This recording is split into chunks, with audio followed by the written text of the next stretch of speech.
నమస్తే. నేను ఆదిమూల శేఖర్. సీనియర్ జర్నలిస్ట్‌ని. దాదాపు 3 దశాబ్దాలుగా జర్నలిజంలో ఉన్నాను. ప్రజాశక్తి, సాక్షి వంటి దినపత్రికల్లో పనిచేశాను. ధర్మచక్రం పేరుతో ఒక వారపత్రిక కూడా దాదాపు ఒక 10 ఏళ్ల నుంచి నడుపుతున్నాను. నేను గతంలో ధర్మచక్రం పేరుతోనే ఒక యూట్యూబ్ ఛానల్‌ని రన్ చేశాను. దాదాపు 15,000 మంది సబ్స్క్రైబర్స్ వచ్చారు. కరోనా సమయంలో ఆ ఛానల్ని హ్యాకర్ల బారిన అది పడింది.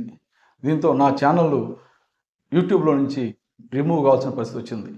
దీంతో చాలా కాలం ఒక నిరుత్సాహానికి గురయ్యి ఆ ఛానల్ని యూట్యూబ్ ఛానల్ గురించి ఆలోచించడం మానేశాను. కానీ నేటి పరిస్థితుల్లో సోషల్ మీడియా పెడుతున్న ప్రాధాన్యత దృష్ట్యా చాలామంది ఖచ్చితంగా యూట్యూబ్ ఛానల్ ఉండాలని నడపమని చాలామంది సూచించారు. అందుకే మళ్ళీ ధర్మచక్రం న్యూస్ DCN పేరుతో మళ్ళీ ఒక కొత్త ఛానల్ను ప్రారంభించి తొలి అడుగు నుంచి మళ్ళీ మొదలుపెట్టారు. 15,000 మంది సబ్స్క్రైబర్స్ని కోల్పోయినప్పటికీ మళ్ళీ మొదటి అడుగుతో ప్రారంభిస్తున్నాను. గతంలో ఏ విధంగా అయితే మీరు నాకు ప్రోత్సాహం అందించారో అదేవిధంగా ఈ ఛానల్ని సబ్స్క్రైబ్ చేసుకొని 10 మందికి సబ్స్క్రైబ్ చేయించి ప్రోత్సహించాల్సిందిగా నేను కోరుకుంటున్నాను.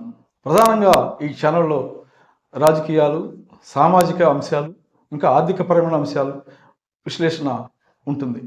ఖచ్చితంగా మీ అంచనాలకి ఆలోచనలు తగినట్టుగా నా ఛానల్ని ఉంటుందని హామీ ఇస్తూ మరోసారి మీకు అందరికీ నమస్కారాలు తెలియజేసుకుంటున్నాను.